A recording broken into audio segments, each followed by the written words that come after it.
بسم الله الرحمن الرحيم. الحمد لله رب العالمين، وصلى الله وسلم على نبينا محمد وعلى آله وصحبه أجمعين. بكي جلتي السلام عليكم ورحمة الله وبركاته. نيدلسي كتاب بيدي تأسيس الأحكام للشيخ أحمد بن يحيى النجمي رحمه الله تعالى في leeral gi mu leeral umdatul ahkam il xaafid al maqdisi rahimahullahu taala. ñu nekkoon ci buntu bi di wax ci koor. ci bind bi paase ñu taxawoon ci bindu fukkeel bi ak juróom benn. xadis ya nga xam ne moo sa tegoon moo waroon a wax ci wàllu wisaal bi ñu junjoon lan mooy àtte nit ki di jokk am koor, di woor ñaari fan wala lu ko ëpp te du dog, lan mooy àtteem ci diine. mu jóge sa teg sa lii di woorug naafila ak woor yi ñu tere, waaye bind yooye dañ koy yéexal ñëw ci buntub laylatul qadr. li commencé ci bindu fukk ba ak juróom-ñaar ba ñaar fukk ak ñett dañ koy yéexal ba jeexal bunt yi nga xam ne dañoo tollu ci ay fanam di laylatul qadr ak lu sa aju ak li ñuy tuddee i'tikaaf. ndax fen yi ñuy dëgmal tey jii nga xam ne mooy bisub fukk ak juróom-ñeent ci koor gi, ëllëg war a nekk ñaar fukki fan ci koor gi, ñu dëgmal ay fan yu am solo nga xam ne xadiis yi ñuy bëgg a wax dafa tollu jamonoom yi ñu tuddee actualité. moo tax dañuy yéexal bind yooyee ba yi jeex bu neexee yàlla subhanahu wa taala, bu ñu fi borom bi subhanahu wa taala bàyyee ñu delluwaat ci buntu yooyee di wax ci àttey jokkale koor muy wisaal, kadalika ñu yeggale koor naafila ak bis yi nga xam ne dañ ko tere woor. borom téere bi di Ahmad an-Najmi rahimahullahu taala al-allaama dal di wax ni baabu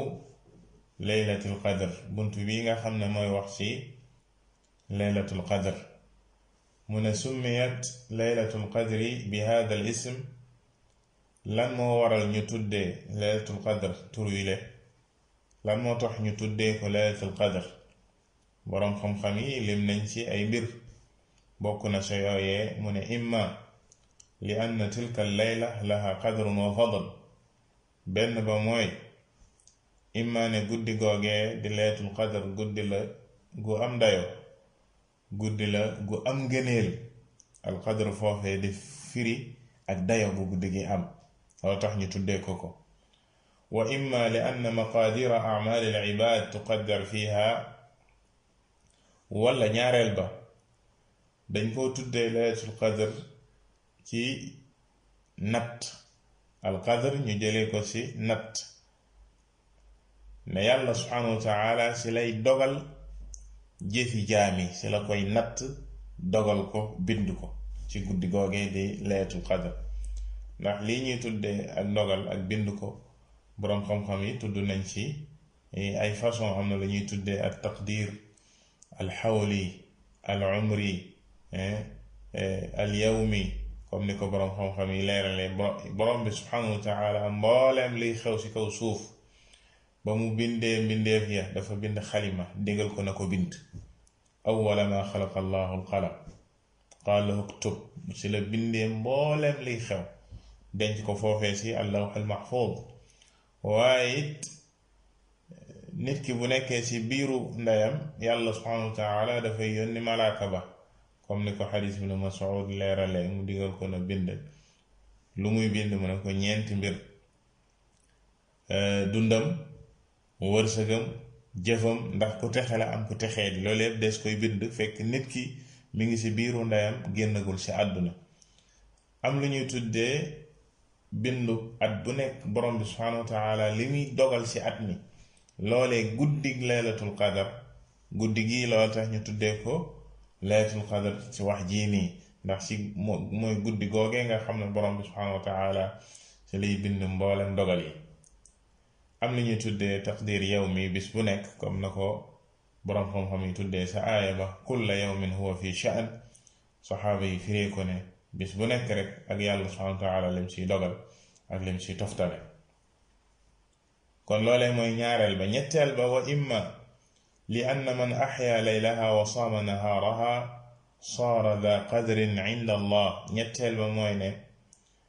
li tax ñu tuddee laylatul qadr turwile mooy ne ki taxaw guddi googee woor bëccëg ba taxawee guddi ga kookoy dangay nekk boroom dayo fa yàlla subhanahu wa taala yow day ku am dayo nga fa yàlla subhanahu wa taala kon loolee mooy ñetteel ba ñeenteel ba wa imma min at-tadyiq li anna al-malaa'ika fi tilka al-layla tanzilu ila al-ard hatta tamla al-ard mën na nekk baat biit ñoo ngi ko jëlee ci xatal qaddara at-taqdir yenn saay dina firi ci arab lu ñu xatal mu ne ndax guddi googee malaaka yi dañuy wàcc ci kaw suuf ba feesal ko dell ba suuf si xat ci malaaka yi guddi googee mag gi mu mag ba malaaka yi di wàcc ci kaw suuf comme ni ko boroom subhanahu wa taala waxee ci alquran ne guddi la goo xam ne malaaka yi dañ ciy wàcc ànd ak jibril guddi googee nee na ba suuf si xat ci malaaka yi moo tax ñu tuddee ko laylatul qadr mu ne wa yuxtamal annaha summiyat bi dalika mulaaxadatan li hadihi al umuri kulliha mën na nekk mbir yi yëpp mën naa daje ci bis bi ñu tuddee ko laylatul qadr kon ñeenti mbir yi muslim yëpp mën na see daje lu tax ñu tuddee laylatul qadr mu ne mbir yi yëpp mën naa tax xadis ba sa jiitu ci almaqdisi rahimahullahu taala indi di xadisu ñaari téeméer ak ñett ci buntu bi di kitaabu siyaam xadis numéro 203 ci téere bi dafa wax ne an abdillahi bni umara radiyallahu anhuma anna rijalan min ashaabi nnabiyi sallallahu alayhi wa sallam uruu laylata alqadri fi lmanaam fi lsabci alawaaxiri min ramadan فقال النبي صلى الله عليه وآله وسلم أرى رؤياكم قد تواطأت في السبع الأواخر فمن كان منكم متحريها فليتحرها في السبع الأواخر عبد الله بن عمر رضي الله تعالى عنهما ممونتلين أي غاي سي صابيان تبي صلى الله عليه وسلم نبري سي نيوم dañoo gént lii di laylatul qadr dañ koo gént ñu préciser leen ne guddi gi la te mooy juróom-ñaari guddi yu mujj yi juróom-ñaari fan yu mujj yi ci weeru koor ñoom ñépp gént ne fa la laylatul qadr nekk Yonent bi sallallahu alayhi wa sallam daal di leen wax ne leen man de gis naa ne seen gént yi yéen ñépp dëppoo na ci ne ci juróom-ñaari fan yu mujj yi la kon képp kuy wër laylatul qadr ngir dajeek moom na ko wër ci juróom-ñaari mujj yi na ko wër ci juróom-ñaari mujj yi loolee mooy yaxu xadiis bi kon mawduu al xadiis bi ci li muy wax mooy tacyiinu laylatul qadr préciser ak ne bis bii mooy bisub laylatul qadr loolee lan la ci boroom xam-xam yi wax qawluhu baat yi ñëw ci xadiis bi wax jam wax ne inna rijalan min ashaabi nnabiyi sallallahu alayhi wa sallam uru laylatal qadri ay gaay ci saaba Yonent bi sallallahu alayhi wa sallam dañoo gént lii di laylatul qadr dañ leen ko wan uru ay fi nawmi dañ leen ko wan ci gént maanaam dañ koo gént wa dalika yadullu ala i'tinaa'ihim biha wa ta'zimihim laha wa kathrati irtibatihim aw irtibati uqulihim bi dalik mu ne la waral gént googee nag mooy saxaaba yi yitte gu ñu joxoon guddi googee ak màggal guñ ko màggal ak taqoo gu ñu taqoo guddi googee def ci seen yitte yëpp di ko xalaat ba di ko gént ndax nit ki yeesaay lu mu def yitteem rek di ko xalaat nekk ci rek bu guddee loolee lay gént loolu tax saxaaba yi bi ñu joxee guddi gii di laylatul qadr yitte bu rëy màggal ko ci seeni xol di ci xalaat waaw kañ la war a doon ñoom ñu tëdd borom bi subhanahu wa taala gént loo leen ne guddi gii day mi ngi ci juróom-ñaari guddi yu mujj yi ci weeru koor moo tax mu ne fi sab'i al awaaxir ay fi sab'i al awaaxir min al ashr maanaam juróom-ñaari yu mujj yi maanaam juróom-ñaari guddi wala juróom-ñaari fan yi mujj ci fukki fan yi fa qaala annabiyu sallallahu alayhi wa sallam araa ru'yaakum qad tawaata'at fi sab'i al awaaxir wa ma'na tawaata'at tawaafaqat Yonent bi sallallahu alayhi wa sallam ne leen gis naa ne day seen gént yi dëppoo na ci ne ci juróom-ñaari fan yu mujj yi la tawaataat mooy tawaafaqat mooy dëppoo ci dara dëppoo ci dara maanaam ñoom ñépp lañu wax nekk benn fekk gisantewuñu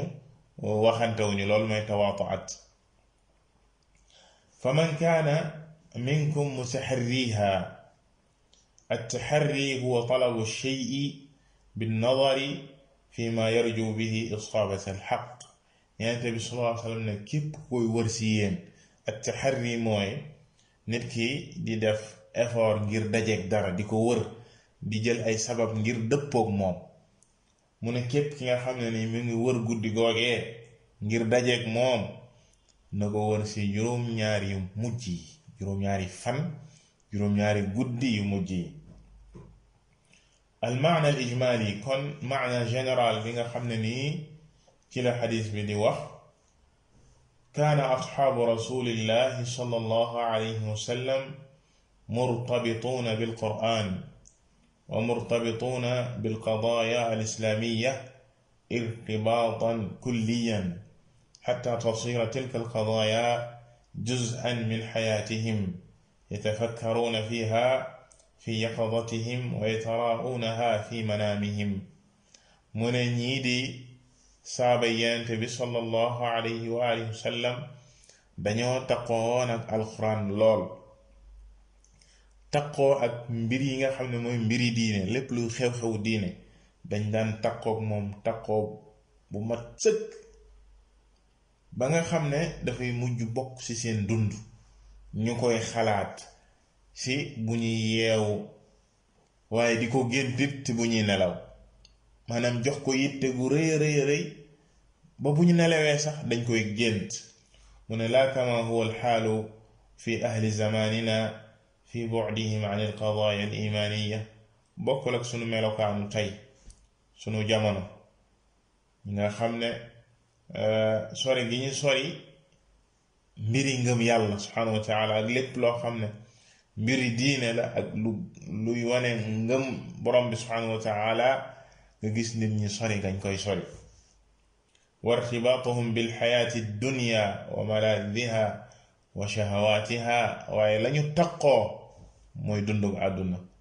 sunu nitu jamono lañu taqoo def ko seen yitte gu rëy mooy mbiri àdduna ak i bànneexam ay bànneexi àdduna moom lañ jox seen yitte lidalika fa inna annabiya sallallahu alayhi wa alihi wa sallam lamma ra'a ru'yahum qad tawafaqat ala sab'i al-awaakhir qala lahum man kana minkum mutaharriha falyataharraha fi sab'i al-awaakhir falyataharraha fi sab'i al-awaakhir mu ne looloo waral bi Yonent bi sallallahu alayhi wa alihi wa sallam gisee seen gént yi ñoom ñépp dëppoo ci ne juróom-ñaari yu mujj yi la juróom-ñaari guddi yu mujj yi mu ne leen képp ku koy wër si yéen na ko wër kon ci juróom-ñaari mujj yi ndax yéen ñépp dëppoo ngeen ci gént gi gént bu ñëwee ci lii di gént Cheikh Ahmad rahimahullahu taala def na ci benn taxaw ne amma tafsiru ruya liñ jublu ci gént ci boo ko déggee ar ruya boo déggee lan mooy ar ruya mu ne fa huwa anna allaha subhanahu wa taala yusawiru fi qalbi an-naa'im tasawwuratin yaxluquha fii bi qudratin wa xikmatin la naclamuha fa hiya alruya allati yaraaha fi nnawm. liñ jublu ci gént mooy ne borom bi subhanahu wa taala mooy bind ci xelu nit ki nelaw ki tëdd di nelaw muy imaginer ay image yoo xam ne daf koy gis. borom bi subhanahu wa taala bind ko ci kattanam ak xereñam ci façon boo xam ne ñun xamuñu ko, ñun doomu aadama xamuñu ko. nit ki tëdd nelaw di dund beneen dund, nekk ci leneen, di ay image ak i mbir yoo xam ne di xew ci biir nelaw ya muy nelaw. borom bi subhanahu wa taala ci kattanam ak xereñteem moom moo koy def doomu aadama bi. fa hiya ruya, loolee kon mooy li ñu jublu ci gént. nit ki tëdd di gént ay mbir. mu ne wa qad ittadaxa min an-nusus annaha tanqasimu ila thalathati aqsaamin hi. mu ne li leer nag ci texte yi alquran ak sunna dangay gis ne gént ñetti xaaj lañ koy xaaj. gént des koy xaaj ñetti xaaj, te mooy ba sa jiitu ruya min allah bi waasitati almalak wa hiya almahmuda walmamduha. gént goo xam ne fa yàlla la bawoo. yàlla subhanahu wa taala mooy yónni malaaka bi di wan kiy nelaw loolee te muy dëgg. te lool mooy nee na mooy gént gi nga xam ne moom moo sa baax, moom lañu sopp. mooy gént gu baax, gént goo xam ne ci yàlla la jóge, nit ki la muy gis dëgg la. ñaareel ba wa xulmun min ash-shaytaan yusawiruhu ash-shaytaan. ñaareel ba gént goo xam ne ci seytaane la bàyyi ko. seytaane moo koy def doomu aadama bi mu tëdd di gis ay mbir,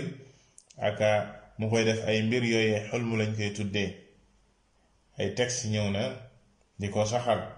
ñetteel ba waswasatun fil yaqada tajri ala al qalbi fil manaam. ay jeexi jaax yoo xam ne nit ki lam doon dund ci bëccëg bi ak ba nga xamee ne nelawul lam doon dund rek la tëdd guddi di ko répété, di ko defaat. dañu tuddee yenn say adgaafu axlaam, maanaam la nga xam ne moom la nekk woon ci bëccëg bi rek guddi ga mu tëdd di ko gént. loolee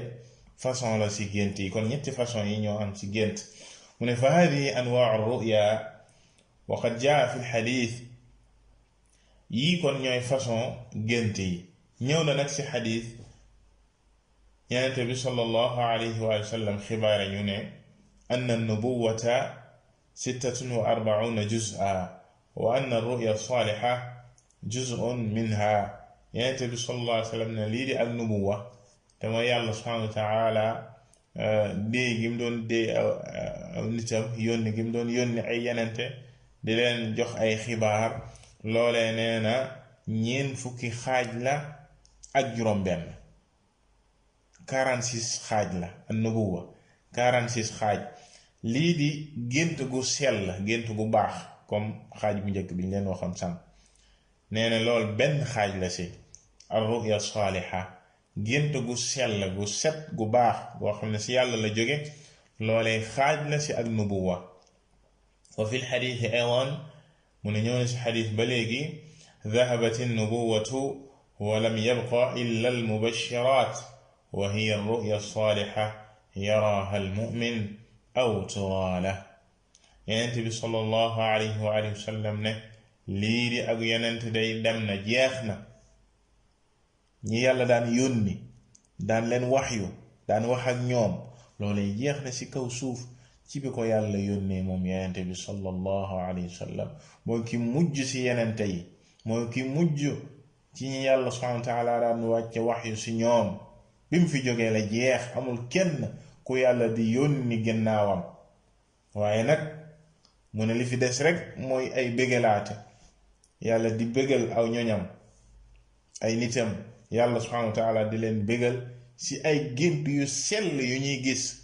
ki gëm yàlla gis gént gu sell gu baax, gént goo xam ne dëgg lay nekk, wala ñu gisal ko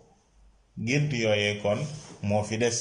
ci ay bégalaate yàlla subhanahu wa taala di bégal ay jaamam yu baax ñu ko gëm. fiqhul xadis kon li ñuy déggee ak jëlee ci xadis bii awalan la sa jiitu yuxadu min hada alxadis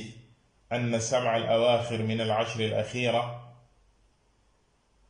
من رمضان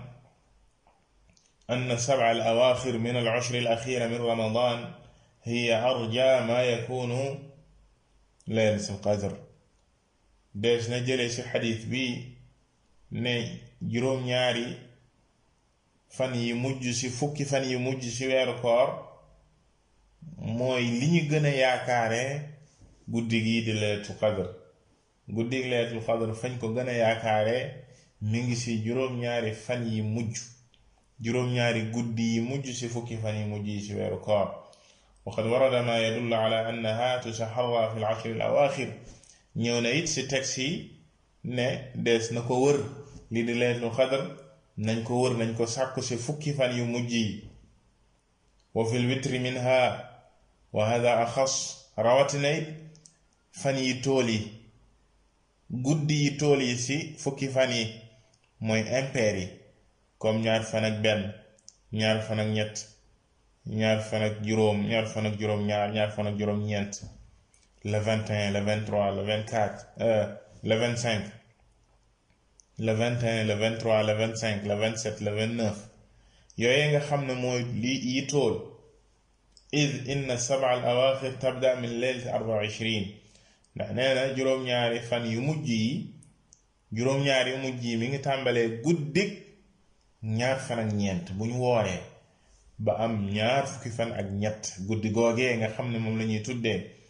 guddik ñaar fan ak ñeent ci la juróom-ñaari fan yi di tàmbali. lakin ida qulna innaha tutaharra fi lwitri fa hal alwitru muctabarun bima mada aw bima baqi. lii di masala mu am solo mooy ne bu fekkee ne dañoo wax ne laylatul qadr dañ koy wër ci fan yi tool yi, impair yi, ndax léegi booy compter di wax ne lii impair la, li weesu lañuy xool wala li des? ndax fan yi weesu moom lañuy xool ne impair la, wala fan yi des lañuy xool ndax ne impair la? lii di masala mu am solo, nañu xool tontu bi. mu ne fa in kaana alwitru muctabaran bima mada, bu fekkee ne li weesu lañuy xool yi tool impairam, fa inna layaali rajaiha, kon guddi gañ koy yaakaar kañ la? mooy 21, guddik ñaar fan ak benn,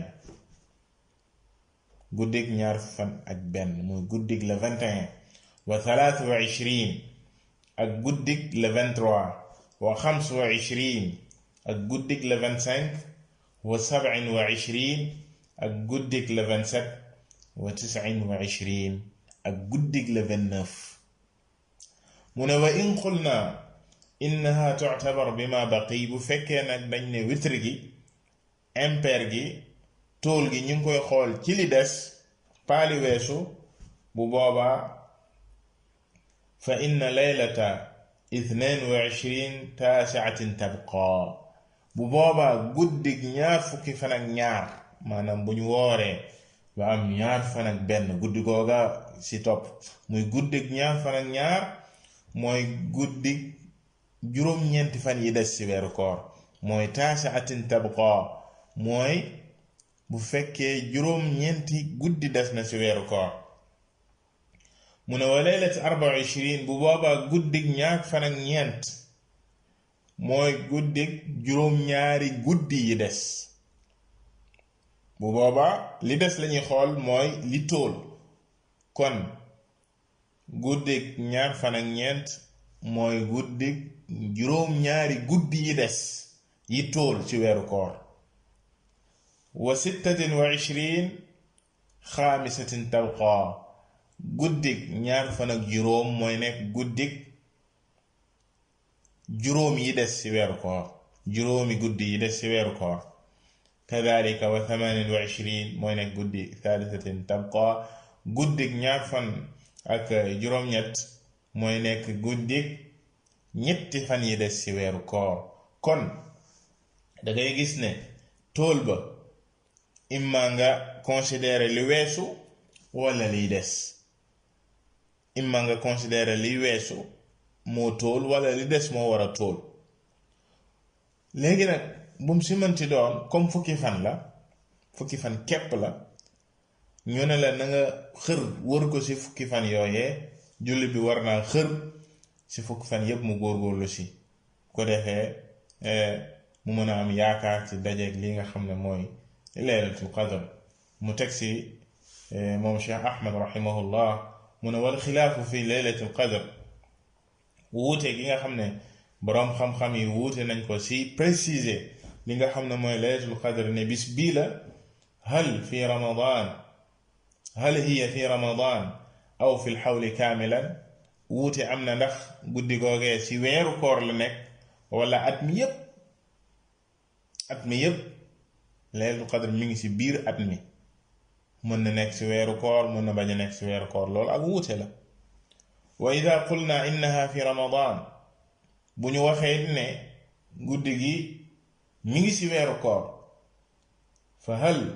laha laylatun muayyana am annaha tantaqid fi layaali al ashr léegi bu fekkee ne mi ngi ci koor ndax dafa nekk guddi goo xam ne dañ koy préciser ne guddi gii la ñu xam ne guddi gii mooy guddig laylatul qadr wala guddi la goo xam ne dafay tuxu ci fukki fan yi rawatina mën naa nekk bis bi mbaa mu nekk bis bee at mi mu nekk bis bii at ma la mu nekk bis bale dafay tuxu am déet loolee lan mooy tontu bi mu ne waqad dahaba aljumhuru ila annaha fi ramadan lu ëpp ci boroom xam-xam yi nee nañ laylatul qadr mi ngi ci biir weeru koor waxtalafu fi madinnatiha ñu daldi wuute nag fañ ko gën a njort gannaaw ba ñu dëppoo ne mi ngi ci weeru koor wuute nañ ci fañ ko gën a njort fa minhum man qaala hiya laylat 17 allati fi sabihatiha waqaat mawqiat badr am na ñu ne guddig laylatul qadr mooy guddig fukki fan ak juróom-ñaar ya nga xam ne ci jamono yenente bi sallallahu alayhi wa sallam ci weeru koor dañoo xëy daldi dem badar xare badar mi ngi amoon ci weeru koor fukki fan ak juróom-ñaar guddi ga ko jiitu di guddik fukki fan ak juróom-ñaar ñu ne guddi googu mooy guddik laylatul qadr wa minhum man qaala hiya laylat 21 am na ci boroom xam-xam yi ñu ne laylatul qadr mooy guddik ñaar fan ak benn guddik ñaar fukki fan ak benn maanaam bu ñu wooree ba am ñaar fukki fan yu mat sëkk guddi ga sa topp mooy guddik ñaar fan ak benn guddik la 21 am nañu wax loolu wa minhum man qaal hiya laylat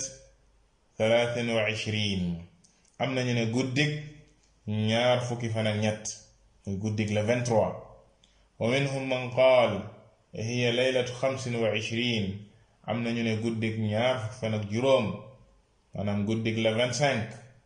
wa minhum man qaala hiya laylatu 27 am nañu ne guddik ñaar fukki fan ak juróom ñaar guddik la 27 lii lépp ay wax la ci waxi boroom xam-xam yi waqad kaana Ubay ibn Ka'b yaquul saxaabiyu bu mag bu ñaan Ubay ibn Ka'b radiyallahu taala anhu mu ne daan na wax naan innaha laylatu 27 da daan préciser ne guddik ñaar fan ak juróom-ñaar la guddik la 27 la laylatul qadr wa an ibni Mas'ud anna man qaama alxawla asaaba laylatul qadr te moo gën a wóor amul werante Abdullah ibn Mas'ud radiyallahu taala anhu mu ne at mi képp ku ko taxawee di julli guddi gu nekk ngay góorgóor di julli la yàlla subhanahu wa taala wërsëgal mu ne di nga dajeek laylatul qadr képp ku taxawee at mi di ko julli di nga dajeek laylatul qadr وقد ذكر الحافظ ابن حجر الأقوال فيها وأوصلها إلى فوق 40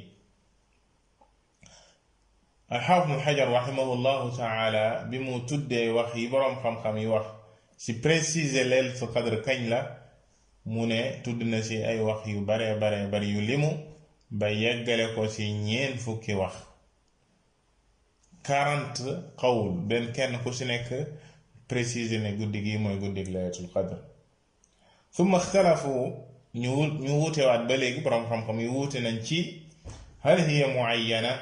kama asharna fi lxilaafi saabiqan aw annaha tantaqil fi layaali ramadan ñu wuute ndax waaw ndax laylatul qadr guddi la gu ñu préciser ne guddi gii la chaque année guddi googu lay nekk wala dafay tuxu at mi mën naa nekk lii at male mu nekk nale wa qad maala baadu ahli al-ilm ila kawniha tantaqilu jam'an lil adilla mu ne ñenn ñi ci boroom xam-xam yi jàng nañ jëm ci ne dafay tuxu guddi la goo xam ne dafay tuxu la tax ñu wax loolu ngir mën a dajale texte yi ci ñëw yépp texte yi ñëw di préciser boo ko dajalee la nga ciy génne mooy ne guddi la guy tuxu yamul ci benn guddi ci at mu nekk at mi mën naa nekk guddi gi at mee di ñëw mu nekk geneen guddi wa ma ila dalik mu ne wal xadiisu fi dalika muxtalifun fi tansiisi ala baadi layaali xadiis yi ci ñëw dañoo wuute ci préciser texte yi ci ñëw joxe texte ne guddi gii la xadiis yi dañ saa wuute wa lihaada raa baadu haulaa annaha tantaqil fi sab'i al awaaxir mu ne looloo waral ñenn ñi ci boroom xam-xam yi daal di gis ne dafay tuxu ci juróom-ñaari guddi yi mujj mi ngi daal ci juróom-ñaari mujj yi ñii ne mi ngi daal ci fukki fan yi mujj yi waaye dafay tuxu mën naa nekk guddi gi mën naa nekk geneen guddi aw fi al-ashr al-awaaxir jam'an bayna al-adilla comme niñ ko waxee pour mën a dajale texte yi ci ñëw yépp wal qawlu as-saxiixu fi ma yadhar Cheikh Ahmad rahimahullahu taala moom li mu tànn ak nee na li gën a wér ci li feeñ ci moom annaha laylatun bi ayniha ne mooy ne guddi la goo xam ne gu ñu préciser la du guddi guy tuxu id law kaanat tantaqil lama kaana li qawli nnabiyi sallallahu alayhi wa sallam uriitu hadihi llayla thumma unsituha mu ne bu fekkoon guddi la guy tuxu ren mu nekk bis bi ren beneen at mu nekk bis bële bu fekkoon loola la Yonent bi sallallahu alayhi wa sallam du wax ni guddig laylatul qadr wan nañ ma ko préciser ma ko ne ma guddig sàngam la gannaaw loolee ñu fàtteloo ma ko wa qad ra'aytuni asjudu fi ma'in wa tin fi sabihatiha faltamisuha fi al-ashr al-awaakhir waltamisuha fi kulli witr Yonent bi sallallahu alayhi wa sallam wax ci xadis boobee ne màndarga guddi googee gént naa di sujud ci ak ban sujud ci ban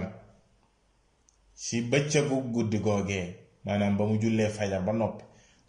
guddi gi bi mu jàllee guddi laylatul qadr ba mu jullee fajar moom Yonent bi sallallahu alayhi wa sallam dafa sujud ci ban dafa siggi ban ba taq sa jëba te noonee la amee woon ndax moom Yonent bi sallallahu alayhi wa sallam jàkkaam ja nekkul woon comme sunu jàkka yi tey saqf boo xam ne dara du yegg ci biir waaye ay xobi tàndarma lañ ko saddee woon bu tawaan taw ba da daan wàcc ba yegg ci suuf si yegg ci biir jàkka ji guddi googee fajar ga dafa taw ba Yonent bi sallallahu alayhi wa sallam jullee fajar sujud siggi jëba taq ban asjudu fi ma'in wa tin comme ni mu ko waxee noonu la amee woon ñooñu nag daal di jàpp guddi googee ne guddi googu la Yonent bi ne leen kon faltamisuha fi kulli witr na ngeen ko wër jeex leen ko dee leen ko wër ci fan yi tool yi impair yi ay ma kaana li qawlihi uriitu hadihi layla summa unsituha faa'ida law kaanat mutanaqila Cheikh Ahmed li mu jublu ci xadiis bi mooy ne wax Yonent bi sallallahu wax ne wan nañ ma ko guddi sàngam la bu fekkoon dafay tuxu loolee du am maana préciser gi ñu ko préciser dafay wane ne guddi la goo xam ne gu ñu préciser moom loolee la tànn moom Cheikh Ahmed rahimahullahu taala wa ala hada fa saxiixu annaha muayyana mu ne kon li wér mooy ne guddi la goo xam ne gu ñu préciser la bu ñu xam la wa annaha fi ramadan xam nañ ne mi ngi ci biir weeru koor wa annaha fi l ashri al awaaxir xam nañu it ne mi ngi ci fukki fan yi fa lañ ko gën a yaakaaree bal fi sabi al awaaxir bal sax ci juróom-ñaari yi des ci fukki yi juróom-ñaari pour nga gën koo xatal mi ngi ci juróom-ñaar ya fañ ko gën a yaakaar it mooy fa mu tóole yi tóoli comme ni ko yonent bi sala waxee mu ne hada ma taqtadihi al adilla lii la tegtali di wane wa billahi tawfiq kon ci gàttal lii mooy jotaay bu njëkk insha allah si masala bi di laylatul qadr di lu ama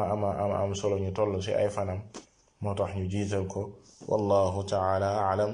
wa sallallahu wa sallama ala nabiyyina muhammad wa ala alihi wa sahbihi ajma'in